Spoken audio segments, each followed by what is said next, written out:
السلام علیکم لسنرز، آج جو میں ناول ریڈ کرنے جا رہی ہوں وہ ہے میں ایک جگنو، جو کہ تحریر ہے میمونہ نصر اللہ کی۔ چلیے شروع کرتے ہیں اس کی قسط نمبر 3۔ اتنی تو معصوم، جسے پتہ ہی نہیں کہ میں کیا بول رہی ہوں۔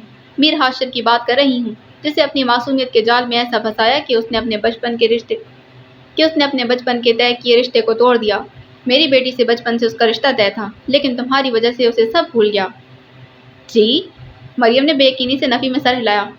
آپ کو یقیناً کوئی غلط فہمی ہوئی ہے۔ میرا میر حاشر سے کیا تعلق؟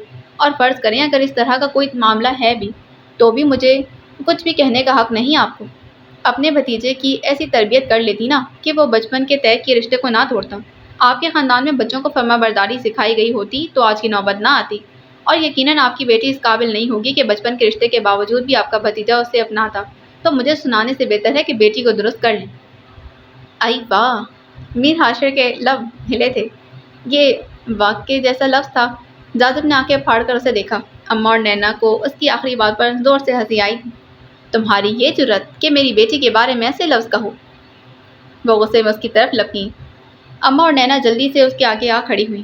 بس کر دیں ادی، بہت ہوا۔ مریم اپنی جگہ سے ایک انچ بھی نہیں ہلی تھی۔ رضا تو حیرت کا شکار تھی، اور اوپر کھڑے میر حاشر نے قدر دلچسپی سے اس کی باتوں کو سنا۔ اس لڑکی کو خود بھی معلوم نہیں تھا کہ وہ کیا چیز تھی۔ جرأت صرف آپ جیسوں کے لیے ہوتی ہے کیا؟ یا خاندانی زوم میں جس کو دل چاہا سنا دیا؟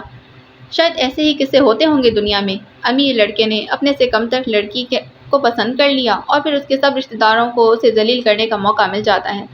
لیکن اس قصے میں آپ کے صدمے کے لیے ایک بات بتاتی چلوں کہ میں الحمدللہ خاندانی لڑکی ہوں، اور ہمارے ہاں بیٹیوں کی تربیت ایسے انداز میں نہیں کی جاتی کہ اگر وہ گھر سے دور ہوں یا باپ بھائی کی نظر سے دور ہوں تو معاش کے چلا لیں۔ شرافت ہمارا خون کا حصہ ہے۔ ہماری پشتوں میں آج تک کبھی کوئی غیر بلوچ نہیں آیا۔ حسب نسب میں تو میں آپ کے خاندان سے بہت آگے ہوں۔ آپ سے بلوچ قبیلے ہیں؟ میں اس سے بھی اعلیٰ بلوچ قبیلے سے تعلق رکھتی ہوں، بلوچیوں کا سب سے برتر قبیلہ، اور میرے خاندان کو 2 ٹکے کا اور گندا کہہ رہی ہیں آپ؟ خدا کی قسم، میں اگر آپ جیسی سطحی مزاج کی مالک ہوتی تو آپ کے جتنا گر کر آپ کو اس کا جواب دیتی۔ آپ نے مجھے نہیں، میرے خاندان، میرے آباء و اجداد کو گالی دی ہے۔ 2 ٹکے کی آپ خود ہیں، جسے گھر آئے مہمان کی عزت کا خیال نہیں، جو خود کو بلوچ کہتی ہیں مگر بولتے ہوئے الفاظ کا خیال نہیں کرتی۔ ایسے لفظ منہ پر جچتے بھی ہیں جسے اونچے نسب کا غرور ہے۔ کاش اتنا ہی بلند اخلاق بھی ہوتا۔ حسب نسب کی پہچان رگوں میں بہتے خون سے نہیں بلکہ آپ کی اخلاقیات سے ہوتی ہے، لیکن آپ کے نزدیک رگوں میں بہتے خون سے ہی ہوتی ہوگی۔ تو یہاں بھی میں آپ سے برتر ہوں۔ میرا حسب نسب، میرا قبیلہ، میرا خاندان آپ کے خاندان سے بہت بڑھ کر ہے۔ اگلی بار جب کسی کو اپنے خاندانی زوم میں کچھ سنانے لگیں تو یہ ضرور سوچ لیجیے گا کہ سامنے والا آپ کے خاندان سے برتر تو نہیں، تاکہ تھوکا منہ پر نہ آئے۔ اور خدا کی قسم، اگر میں اس گھر کی مہمان نہ ہوتی تو اپنے بڑوں کی اس بے عزتی پر آپ کو ضرور مزہ چکھا کر جاتی۔ لیکن کیونکہ میری رگوں میں اعلیٰ خاندان کا خون ہے اور ہماری تربیت بھی اعلیٰ اصولوں پر کی جاتی ہے، اس لیے میں آپ کو بخشے جا رہی ہوں، آپ کی عمر کا لحاظ اور آپ کے گھر مہمان ہونے کا لحاظ، ورنہ جو میرے باپ دادا کو گالی دے میرے لیے اس سے بڑا دشمن کوئی نہیں۔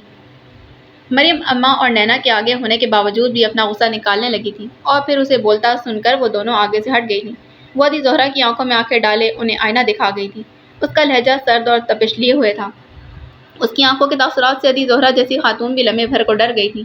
جتنا غصہ اور نفرت اس کے لہجے اور آنکھوں سے نظر آ رہی تھی، جانے کیسے وہ خود کو روکے ہوئی تھی، اور اس نے ادی زہرا کا منہ نہیں نوچا تھا، ورنہ اس کی آنکھیں تو یہی بتا رہی تھی کہ ابھی جھپٹے گی، مگر وہ صحیح کہہ رہی تھی کہ اسے پھر بھی ان کا لحاظ تھا۔ پھر بنا کسی کی طرف دیکھے وہ انٹرنس ڈور کراس کر گئی تھی۔ اس کے باہر جاتے ہی ردا ہوش میں آئی اور اس کے پیچھے بھاگی۔ یار ادا، یہ تو جون جولائی کی دھوپ نکلی۔ ادھر کھڑے جاذب نے ٹرانس کی کیفیت میں بھائی کو کہا۔ میر حاشر کے لبوں پر مسکراہٹ تھی۔ اب تو تمہیں پتہ چل گیا نا کہ وہ مجھے کیوں پسند ہے؟ ادا، پہلی ملاقات میں تو ایسا لگا ہی نہیں تھا کہ اتنی کڑی دھوپ کی طرح نکلے گی، اور مجھے پہلی ملاقات میں ہی اس کا اندازہ ہو گیا تھا۔ ناپسند بھی اسی لیے آئی تھی۔ وہ ہنسا۔ نیچے بابا جان اماں کے پیچھے خاموش کھڑے تھے۔ وہ مریم کی آخری باتوں کے درمیان وہاں آئے تھے۔ ادی زہرا کی شکل تو صدمے والی ہو رہی تھی۔ وہ کل کی لڑکی انہیں اتنا سنا کر گئی تھی، اور پھر اسے کسی نے کچھ کہا بھی نہیں تھا۔ سب نے چپ کر کے سنا۔ حاشر سے کہو 2 دن بعد لڑکی کے گھر چلنے کی تیاری کرے۔ مریم کے جانے کے بعد بابا جان کی آواز ابھری تھی۔ اماں اور نینا نے ایک دم سے مڑ کر بابا جان کو دیکھا۔ ادی زہرا نے بے یقینی سے۔ حاشر کے چہرے کی مسکراہٹ گہری ہو گئی۔ وہ اطمینان بھرے قدم اٹھاتا سیڑھیوں سے اترنے لگا۔ حاشر، یہ تو شیرنی ہے، اماں نے اسے دیکھ کر کہا۔ شیر کے ساتھ شیرنی ہی جچتی ہے، جواب بابا جان نے دیا تھا۔ وہ لڑکی تمہارے گھر آ کر تمہاری بہن کی بے عزتی کر کے گئی ہے اور تم ہو کہ اس کا احساس بھی نہیں۔ ادی، غلطی آپ کی ہے اور بے عزتی اس کی ہوئی کہ وہ ہماری مہمان تھی۔ گھر دشمن بھی آئے تو اس کی بھی لاکھ قدر کی جاتی ہے، اور آپ نے کیا کیا؟ نینا کو جیسے بابا جان کی اس بات پر اب ہوش آیا تھا۔ مریم اس کے بلانے پر آئی تھی اور اس کے گھر سے بے عزت ہو کر گئی تھی۔ وہ تیزی سے باہر بھاگی۔ مریم اور ردا ان کے مین گیٹ سے بھی بہت دور تھیں۔ اتنا تو بڑا لان تھا۔ مریم تیز قدموں سے آئی تھی اور ردا اس کے قدموں کا ساتھ دینے کی کوشش کر رہی تھی۔ نینا ان سے زیادہ سپیڈ سے ان کی جانب بھاگی اور مریم کے گیٹ تک پہنچنے سے پہلے ان تک جا پہنچی۔ رکے مریم، اس کی سانسیں پھولی ہوئی تھیں۔ مریم نے اسے دیکھ کر لب بھینچ لیے۔ اپنی پھپھو کے لیے میں معافی مانگتی ہوں، پلیز۔ میں یہ کبھی نہیں بھولوں گی کہ تم نے بہت اصرار کر کے مجھے گھر بلایا تھا، اور معافی کیوں؟ اگر تمہارے گھر میں ایسی بات چل رہی تھی تو مجھے کیوں بلایا تھا؟ تمہاری پھپھو تمہارے لیے تو انجان نہیں تھی۔ تمہیں پتہ تو ہوگا نا کہ کیسے مزاج کی ہیں۔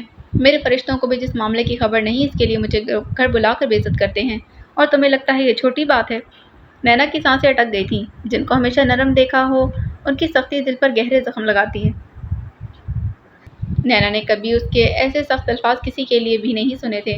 وہ ناز اور ہمیشہ یہ کہتی تھیں کہ پتہ نہیں کبھی یہ غصہ بھی کرتی ہوں گی، پتہ نہیں کس بات پر غصہ آتا ہوگا، اچھا غصے میں کیسی لگتی ہوں گی۔ آج نینا کو دیکھنے کا موقع مل گیا تھا۔ آئی ایم سوری، مجھے واقعی نہیں اندازہ تھا کہ ایسی سچویشن ہو جائے گی۔ نینا روحان سی ہو گئی۔ کوشش کرو کہ مجھ سے دور رہو، مریم اسی سخت لہجے میں بولتی مین گیٹ پار کر گئی تھی۔ نینا روئے جا رہی تھی۔ پھپھو نے ذرا بھی احساس نہیں کیا۔ وہ ہماری مہمان تھی، میں نے انہیں بلایا تھا۔ اماں اس کے ساتھ بیٹھی اسے سمجھائے جا رہی تھی۔ کل صبح جا کر اسے منا لینا، عاشر نے بہن کو روتے دیکھ کر مشورہ دیا۔ ادی زہرا تو غصے اور بے یقینی کی سی کیفیت میں وہاں سے گئی تھی۔ افسوس تو سب کو ہو رہا تھا، وہ ان کی بڑی تھیں، لیکن ضروری نہیں ہر کوئی باپ دادا کو دی جانے والی گالی برداشت کر لے، بلکہ ضروری نہیں کہ ہر عورت خود کو اعلیٰ اخلاق کا ثابت کرنے کے لیے اپنے خاندان کو دی جانے والی گالی سہ جائے۔ بہت سی عورتوں کے پاس بہت سی وجوہات ہوتی ہیں اس گالی کو سہنے اور چپ رہنے کی، لیکن مریم عالم کہ جس سے توقع ہی نہیں تھی، اسے ہمیشہ نرم اور ہر بات پر چپ کر کے مسکراتا دیکھا تھا، وہ اس گالی پر کسی بھی دوسری عورت کی طرح چپ نہیں رہی تھی، کیونکہ گالی پر چپ رہنے سے ایک تو آپ تمیز والے ثابت ہو جاتے ہیں، مگر خاندان کو بے عزت کروا دیتے ہیں۔ وہ کہہ گئی کہ کوشش کرنا، اب مجھ سے دور رہو، بات نہ کرو۔ انہوں نے کہا کہ میں نے جان بوجھ کر انہیں بلا کر بے عزت کروایا۔ وہ روئی جا رہی تھی۔ اچھا کل میں بھی چلوں گی اور اسے منا کر ہی آئیں گے، پھر اس کے گھر بھی تو جانا ہے۔ اماں نے اسے تسلی دی۔ لڑکی کے گھر کا پتہ دیکھو اور چلنے کی تیاری کرو۔ بابا جان نے پھر اپنی بات دہرائی۔ انہیں یقیناً ہونے والی بہو بہت پسند آئی تھی۔ عاشر نے مسکرا کر انہیں دیکھا۔ سب پتہ کروا لیا ہے، جس دن آپ جانا چاہیں۔ مریم کا غصہ ہاسٹل پہنچ کر بھی نہیں اترا تھا۔ وہ اتنے غصے میں تھی کہ ردا کے ایک بار دوبارہ چڑھنے پر اسے پھر جھاڑ کر رکھ دیا تھا۔ ردا چپ ہو گئی۔ پھر کہاں کی شاپنگ اور کیسی شاپنگ؟ وہ ہاسٹل میں لان میں یہاں سے وہاں چکر کاٹے جا رہی تھی۔ ان کا ہاسٹل پرائیویٹ تھا، لیکن پھر بھی خاصا بڑا تھا، اور اس کا لان بھی اچھا خاصا تھا۔ شام سے رات ہو گئی تھی، لیکن مریم اسی طرح مارچ پوسٹ کیے جا رہی تھی۔ ردا کو پہلی بار معلوم ہوا کہ وہ شدید غصے میں واک کرتی ہے، اور جب اس کا غصہ اترنے لگا تو آہستہ آہستہ اسے احساس ہونے لگا کہ اس کی ٹانگوں میں اتنا چلنے کی وجہ سے درد ہو رہا ہے۔ تھکن کا احساس ہوتے ہی وہ ایک جانب جا بیٹھی تھی۔ اب غصہ ختم ہونے کے بعد ان باتوں پر اسے رونا آنے لگا تھا۔ ہوتی کون ہے وہ اسے گالی دینے والی؟ اف! مریم نے دونوں ہاتھوں میں سر تھاما، پھر چند گہرے سانس لیتی آہستہ قدموں سے چلتی اپنے کمرے میں آ گئی تھی۔ ردا اس کے لیپ ٹاپ پر لگی ہوئی تھی۔ اسے آتے دیکھ کر جلدی سے اسے آف کرتی اٹھ کر مریم کے پاس آئی، جو اپنے بیڈ پر رکھا کچھ سامان ہٹا رہی تھی۔ سامان ہٹا کر مریم بیڈ پر ٹانگیں لٹکا کر بیٹھ گئی۔ ردا بھی ساتھ ہی بیٹھ گئی۔ غصہ اترا؟ ہاں، وہ یک لفظی بولی۔ ویسے بلوچ صاحب، آپ نے مجھے حیران کر دیا، آپ بھی اتنا بول سکتی ہیں؟ ردا تو واقعی اب حیران تھی۔ وہ ایم ایس سی کے شروع میں اس کے ساتھ تھیں اور 1.5 سال میں پہلی بار اس نے مریم کو ایسے بولتے دیکھا تھا۔ مریم نے ردا کو دیکھا۔ میرا گناہ معاف، میں مذاق کر رہی تھی۔ ردا نے اس کے دیکھنے پر جلدی سے ہاتھ کھڑے کیے۔ مریم ہولے سے ہنس دی۔ تم پر غصہ کیوں کروں گی؟ مجھے افسوس ہو رہا ہے، مجھے نینا کے گھر نہیں جانا چاہیے تھا۔ نینا اور اس کی ماں تو اتنے اچھے سے ملی۔ مریم نے اس کی بات پر سر ہلایا۔ ہاں، لیکن پھر بھی مجھے نہیں جانا چاہیے تھا۔ میں نے زندگی میں پہلی بار ایسی گالی سنی ہے، اور افسوس صرف یہی ہے کہ خود چل کر گئی تھی میں، کاش کہ نہ جاتی، نہ ہی سنتی۔ مریم نے افسوس سے سر ہلایا۔ ویسے اس کے بھائی سے تمہارا کیا چکر ہے؟ ردا نے شرارتی انداز میں پوچھا۔ مریم نے گھور کر دیکھا۔ میں تمہیں چکروں والی لگتی ہوں؟ یار، مذاق کر رہی ہوں۔ تو ذہن میں بٹھا لو، مجھے گھٹیا مذاق نہیں پسند۔ یہ لڑکوں کے چکر وغیرہ جیسے الفاظ ہمارے ہاں مذاق میں بھی نہیں بولے جاتے۔ ہمارے خاندان کی عورتیں نہ ایسی ہیں اور نہ ہی خطوط پر ہماری تربیت کی جاتی ہے۔ مذاق کے لیے بہت سے موضوع ہیں، ضروری نہیں ایسے موضوع کا انتخاب کیا جائے جو فضول گوئی پر مبنی ہو۔ ردا کا تو اتنا سا منہ نکل آیا تھا۔ سوری یار، مجھے نہیں پتا تھا یہ بات تمہیں غصہ دلائے گی۔ مریم نے بنا کچھ کہے اس کے کندھے پر بازو پھیلا دیا۔ وہ دوست تھی اور دوستوں کی باتوں کا برا لگنے کے باوجود بھی ان سے زیادہ دیر ناراض نہیں ہو جا سکتا۔ رکو، ایک چیز دکھاتی ہوں۔ ردا اٹھ کر اپنی الماری تک گئی اور پھر نینا کے دیے گئے گفٹس نکال کر لے آئی۔ یار، کڑھائی دیکھو کتنی پیاری ہے، اور تمہاری بریسلیٹ کا ڈیزائن بہت خوبصورت ہے، دیکھو۔ اس نے چادر اس کے پاس رکھ کر بریسلیٹ اس کے ہاتھ میں دیا۔ انہیں تو بھول ہی گئی تھی، تم نے واپس کیوں نہیں کیے؟ دفع ہو جاؤ مریم، نینا کی اماں نے اتنے پیار سے تحفہ دیا، اور ویسے بھی وہاں کھڑے کسی بندے کو بھی اندازہ نہیں تھا کہ یوں ان کی پھپھو کی کلاس لوگی۔ میں تو سمجھی ابھی مریم رونے لگ جائے گی۔ میں تمہیں سہارا دینے کا سوچ رہی تھی اور روتے وقت چپ کرانے کی پلاننگ کر رہی تھی۔ مریم زور سے ہنس دی۔ پاگل ہو تم، نرم مزاجی اور اچھے اخلاق کا مطلب یہ تو نہیں کہ کوئی انجان آپ پر گندے الزام لگائے اور آپ کے خاندان کو رگے ڈالے، آپ بزدلوں کی طرح رونے لگ جائیں۔ نرم مزاجی اور چیز ہے، مرے ہوئے اجداد کی گالی سہنا اور۔ خاندان میں اکیلی میں تو نہیں آتی، خاندان میں میرے باپ دادا بھی آتے ہیں۔ نسل کی بات کہی تھی انہوں نے، اور نسلیں ایک دو پشتوں میں نہیں بنتی۔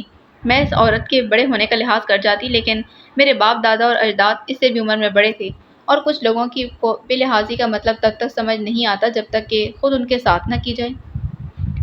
اس عورت نے صرف مجھ سے نہیں، میرے پورے خون کو گالی دی تھی۔ ایسے وقت پر رونا؟ میں اپنے خاندان کو گالی دینے والے کا منہ نوچ لوں؟ رویا تو بعد میں جا سکتا ہے، لیکن ایسے لوگوں کو ان کی اوقات یاد دلانا بہت ضروری ہوتا ہے۔ مریم تنفر بھرے انداز میں بولی، پھر ردا کے چہرے کو دیکھتے گہری سانس لی۔ چلو اب ان باتوں کو رہنے دو، سارا دن بھی خراب ہوا اور رات تو خراب نہ ہو۔ میں نماز پڑھ کر سونے لگی، شاپنگ کل کریں گے۔ مریم یہ کہتی وضو کے لیے اٹھ کھڑی ہوئی۔ ردا نے سر ہلایا۔ اچھا، اپنا موبائل دکھانا ذرا، میرا کریڈٹ ختم ہو رہا ہے۔ مریم نے پرس میں ہاتھ ڈال کر موبائل نکال کر اس کے حوالے کیا۔ ردا موبائل لیتی اپنے بیڈ پر جا بیٹھی۔ اس کی سائڈ پر مریم کا لیپ ٹاپ رکھا تھا جو وہ اس کے سونے کے بعد پھر استعمال کرنے والی تھی، اور اس کے ہاتھ میں مریم کا موبائل تھا جس پر تیزی سے انگلیاں حرکت کر رہی تھیں۔ وہ اپنے لیپ ٹاپ پر موبائل کی بجائے مریم کے لیپ ٹاپ پر موبائل کو استعمال کرنے کو زیادہ ترجیح دیتی تھی، اور مریم دیکھ کر ایسے ہو جاتی جیسے وہ چیزیں ردا کی ہی ہوں۔ اس لیے تو ردا بڑے دھڑلے سے انہیں استعمال کرتی تھی، ورنہ آج کل سب کی اپنی ضرورت ہے، موبائل لیپ ٹاپ۔ لیکن پھر بھی مریم کتابوں میں زیادہ وقت گزارتی تھی، اس لیے اسے کوئی مسئلہ نہیں ہوتا تھا۔ اگلے دن 11 بجے وہ شاپنگ پر جانے کا سوچ رہی تھی، لیکن جب نینا اور اس کی ماں کے آنے کی اطلاع ملی، وہ پرس رکھتی ویٹنگ روم کی طرف آ گئی تھی۔ نینا کی اماں نے آگے بڑھ کر اسے گلے لگایا اور پھر کتنی دیر محبت سے اپنے ساتھ لگائے رکھا۔ نینا ڈرتے ڈرتے آگے آئی۔ مریم نے چہرے پر زبردستی مسکراہٹ سجائی اور اسے بھی گلے لگا لیا۔ وہ ان دونوں کے ساتھ صوفے پر بیٹھ گئی۔ یہ سب مریم کے نزدیک بہت عجیب تھا۔ کل ان کی پھپھو کی باتوں نے آپ کا دل دکھایا، اس کے لیے معذرت خواہ ہوں۔ نہیں پلیز، آپ مجھ سے بڑی ہیں، پھر آپ کا قصور نہیں، وہ جلدی سے بولی۔ بس رشتے کے انکار کے بعد ان کی پھپھو ذرا پریشان ہو گئی تھی، اسی پریشانی میں نامناسب الفاظ کہہ گئی۔ مریم خاموش رہی۔ آنٹی، میرا آپ کے بیٹے سے کسی بھی قسم کا کوئی تعلق نہیں۔ مجھے سمجھ نہیں آ رہی کہ آپ کے بیٹے کے انکار کو انہوں نے میرے سر کیوں ڈالا۔ مریم نے کل سے ذہن میں گردش کرتے سوال پوچھ ہی لیے تھے۔ بیٹا، میں جانتی ہوں، دراصل میرا اور نینا کا ارادہ آپ کی طرف رشتہ لے کر آنے کا تھا، تو میں نے یہی کہہ کر انکار کر دیا۔ میرے بیٹے کا بھی اس بات سے کوئی تعلق نہیں۔ وہ سمجھدار خاتون تھی اور انہیں دوسروں کی عزت کا احساس بھی تھا، اس لیے بیٹے کی پسند کہنے کے بجائے انہوں نے اپنا کہا۔ مریم نے سمجھ کر سر ہلایا۔ کل ہم اچھی میزبانی نہیں نبھا سکی، اس لیے تلافی کے طور پر آپ کے لیے کچھ گفٹس لائی ہوں۔ وہ ماں بیٹا گفٹ دینے کے بہت شوقین لگتے تھے، اور جب ان کے لائے گفٹ پر مریم نے نظر دوڑائی، ان کا منہ کھلا۔ آنٹی، یہ کیا ہے؟ اس نے دوسرے صوفے پر رکھے شاپنگ بیگز کی طرف دیکھ کر کہا تو وہ جیسے پوری دکان خرید لائی تھی۔ مریم بوکھلا گئی، اور وہی کل والا حال تھا۔ وہ دینے پر بازید اور مریم کی لیتے ہوئے سانسیں اٹک رہی تھیں۔ اب کب عادت تھی اس طرح یوں ڈھیروں تحفے وصول کرنے کی؟ ایک آدھ تحفہ لیتے وہ متعامل تھی، اور آج وہ جیسے آدھا بازار خرید لائی تھی۔ ناراضگی دور کرنے کے بدلے اتنے گفٹس؟ مریم کرائی، پلیز میں نہیں لے سکتی، آپ سمجھنے کی کوشش کریں۔ اور پھر ان کے اتنے اصرار پر اس نے حامی بھر لی۔ مسلسل انکار سے بھی اجتناب برا لگ رہا تھا، اور گفٹس رکھ کر بھی۔ وہ ان کو رخصت کرتے وقت بدقت مسکرائی، اور پھر ردا وہ سب چیزیں دیکھ کر تو پاگل ہوئی جا رہی تھی، کپڑے، جیولری، میک اپ اور پرفیومز۔ یا اللہ، صرف تحفے تھے کہ بری؟ مریم تو سر تھامے بیٹھی تھی۔ ردا ہنسے جا رہی تھی۔ یہ گفٹ وہ اپنی ہونے والی بہو کو دے کر گئی ہیں، مانو یا نہ مانو، یہ تمہیں لے ہی جائیں گے۔ بکواس نہ کرو، مریم چڑھ گئی۔ نینا کی اماں خود کہہ کر گئی تھیں کہ وہ اس کا رشتہ لینا چاہتی ہیں، اور پھر اس سے اس کے گھر والوں یا اس کی ذات کے متعلق بھی کچھ نہیں پوچھا تھا، نہ امی ابو کا نمبر مانگا۔ یہ ہو کیا رہا تھا؟ اس کی تو سمجھ سے باہر تھا اور بغیر اس کی ذات کے متعلق کوئی تجسس کیے وہ اسے ہر حال میں قبول کرنے والی تھی۔ بھئی یہ کیا چل رہا تھا؟ کوئی مریم کو سمجھاتا جو اس کی سمجھ سے بالکل آگے کی باتیں تھیں۔ اپنے گھر سے زیادہ سکون دنیا کے کسی حصے میں نہیں ملتا۔ مریم اس وقت امی کے آگے بیٹھی سر میں تیل ڈلوا رہی تھی۔ امی جو زور زور سے سر پر ہاتھ مارتی تھی، مزہ آ جاتا، سارا درد کہیں دور بھاگ جاتا۔ پچھلی بار کہتی رہی کہ تیل ڈال دو، لیکن نہیں، اب حالت دیکھ لو بالوں کی۔ امی، مریم نے منہ بنایا، ہر بار تیل ڈلواتی ہوں، اگر ایک بار چوک گئی تو مطلب بال ہی خراب ہو گئے۔ واہ بیوی، احسان ہے تمہاری ان جھاڑیوں کو اتنا خوبصورت بنانے میں کتنی محنت کی ہے میں نے۔ امی نے فٹ تانا دیا۔ علی نے اسے چڑھانے کو زور سے کہکا لگایا۔ مریم نے بے نیازی سے گردن اکڑائی۔ کیا ہوا جو امی نے بے عزتی کر دی؟ سب کی امیاں کرتی ہیں۔ امی، یہ تو جب بھی بال کھولے تو چڑیل لگنے لگتی ہے۔ علی نے موبائل ایک طرف رکھ دیا، وہ فرصت سے اسے ستانے کے موڈ میں تھا۔ اس کے بال گھنگریالے تھے اور پھٹے ہوئے بم جیسے لگتے تھے۔ اگر جو امی اتنی محنت نہ کرتی، امی کی محنت تھی کہ نہ بڑھنے والے بال کمر سے نیچے تک آ گئے تھے اور گھنے اور خوبصورت۔ علی اس کے گھنگریالے بالوں کی وجہ سے اسے چڑیل بولتا تھا۔ تم بنا کسی وجہ کے بندر لگتے ہو۔ وہ ہمیشہ کی طرح چڑھ گئی تھی۔ بھئی وہ اپنے بالوں کے معاملے میں بہت حساس تھی۔ کتنی دفعہ کہا ہے امی سے بال سیدھے کروا لینے دیں، نہیں تو کٹواتے۔ میں تمہیں سیدھا کر کے رکھ دوں گی، خبردار ان بالوں کو ہاتھ بھی لگائے تو۔ اتنے پیارے ہیں، ریشم کے لچے ہوں جیسے۔ امی کی تشبیہات پر علی پھر ہنسا اور اس کی ہنسی مریم کو اور وسعت دلا گئی تھی۔ اوہ ریشم کے لچوں والی، جاؤ میرے لیے ایک گلاس پانی بھر لاؤ۔ علی نے اس کے انداز میں آنکھیں گھمائی تھی۔ مریم نے اس کے حکم پر اسے گھوڑا۔ امی اسے فارغ کر چکی تھی، اب وہ اپنے بالوں کا جوڑا بنا رہی تھی۔ نوکر نہیں لگی تمہاری، جاؤ جا کر پی لو اور میرے لیے بھی بھر کر لاؤ، بولتے ہوئے اس کے صوفے پر آ کر بیٹھی۔ امی نے بابی کو آواز لگائی۔ چند لمحوں بعد وہ حاضر تھی۔ امی اب ان کے سر میں تیل ڈال رہی تھی۔ امی کی زندگی کا مقصد تو جیسے اپنی اولاد کے لاڈ اٹھانا تھا۔ شرم نہیں آتی؟ بھائی سے ایسے لہجے میں بات کرتی ہو، گستاخ۔ علی نے آنکھیں دکھائیں، لہجہ سر شرارتی تھا۔ شرم بھائی کو آنی چاہیے، مجھ سے 1 سال چھوٹا ہے، وہ اطمینان سے بولی۔ امی اور بابی ان کی باتوں کو سننے کے بجائے آپس میں باتیں کرنے لگی۔ تمہیں پتہ ہے لوگوں کے بھائیوں کے گھر میں کیسے روب ہوتے ہیں، بہنیں تھر تھر کانپتی ہیں۔ شکر کرو اتنا اچھا بھائی ملا۔ تم شکر کرو کہ اتنی اچھی بہن ملی، اتنی خوبصورت۔ ہاں چڑیل کے بالوں والی، بندر کیا جانے ادرک کا سواد۔ شکر کرو میں تم پر روب نہیں رکھتا۔ اوہ مائی گاڈ، میں ڈر گئی۔ شکل دیکھی ہے اپنی، بڑے آئے روب والی، ایک تو گھر میں سب سے چھوٹے ہو، اوپر سے خواہشیں چیک کرو بچے کی۔ مریم نے خوب رگیدا۔ علی نے اسے گھورا۔ میرا دوست اپنی بہنوں سے چھوٹا ہے، لیکن اس کی بہنیں اس کا حکم مانتی ہیں، اسے ڈرتی ہیں، روب ہے اس کا گھر میں۔ میں تو پہلے ہی کہتی تھی تمہاری کمپنی اچھی نہیں، تو جس کا اتنا شوق سے ذکر کر رہے ہو، ایسے لوگ قابل عزت نہیں ہوتے، اور پھر بھی تمہیں ظالم بننے کا اتنا ہی شوق ہے تو یاد رکھو ہر فرعون کے لیے کوئی موسیٰ آتا ہے۔ اب بھائی فرعون بن گیا۔ مذاق میں شروع ہونے والی گفتگو سیریس ہو چکی تھی اور اکثر بہن بھائیوں کی طرح دونوں ہی خراب موڈ کے باعث ایک دوسرے پر چڑھائی کرنے کو تھے۔ امی سنا اپنی بیٹی سے، مجھے کہتی ہے میں فرعون ہوں۔ علی نے بدلہ لینے کے انداز میں امی کو پکارا۔ مریم نے دانت پیسے۔ مریم، امی نے سرزش کی، میں نے تو اسے نہیں کہا، میں نے کہا جو ظالم ہوتے ہیں وہ فرعون ہوتے ہیں اور ہر فرعون کے لیے موسیٰ آتا ہے۔ اس نے معصومیت سے پلکیں چپکا کر امی کو دیکھا۔ بھابی نے چھوٹا سا کہکا لگایا۔ شرم کرو دونوں، اتنے دنوں بعد ملتے ہو پھر بھی لڑائی کا کوئی نہ کوئی موقع ڈھونڈ نکالتے ہو۔ میں نہیں امی، یہ خود کہا بھی ہے اسے مصروف تھی، شاپنگ نہیں کر سکی، کہتا ہے جان پوچھ کر نہیں کی تم نے۔ امی نے ان کی بحث پھر سے شروع ہوتے دیکھ کر پھر سے بابی سے بات کرنا شروع کر دی۔ ان کی لڑائی ہوتی تو ایک دوسرے کو ہرانے کو ایسی ایسی دلیلیں نکال لاتے کہ کیا کوئی وکیل نکالتا ہوگا۔ مقصد صرف ایک ہوتا کہ اس زبانی لڑائی میں مخالف پارٹی سے کسی صورت نہ ہارا جائے، اور جب صلح ہوتی تو کوئی یقین نہیں کر سکتا تھا کہ وہ ایک دوسرے سے بحث میں سارا دن گزار دیتے تھے۔ اکثر جیت مریم کی ہوتی، آج بھی ایسا ہی لگ رہا تھا۔ مریم تمہارے پاؤں کے نیچے چھپکلی، علی زور سے چلایا۔ مریم نے چیخ مار کر پاؤں پر کر لیے۔ اس کی چیخوں نے امی اور بھابی کو ڈرا دیا تھا۔ کیا ہو گیا ہے؟ امی میرے پاؤں کے ساتھ چھپکلی تھی۔ مریم کے حواس اڑے ہوئے تھے، مقدس اکڑ کر صوفے پر بیٹھی۔ علی نے مسکراہٹ ضبط کی، ہنستا تو مریم نے چھوڑنا نہیں تھا۔ اب صوفے کے نیچے چلی گئی۔ تم بیٹھو، میں اسے نکال کر آج گندی موت مار دوں گا۔ یہ دراصل مریم سے بحث میں جیتنے کے کوئی آثار نہ دیکھ کر علی نے صورتحال کو نارمل روٹین پر کیا تھا۔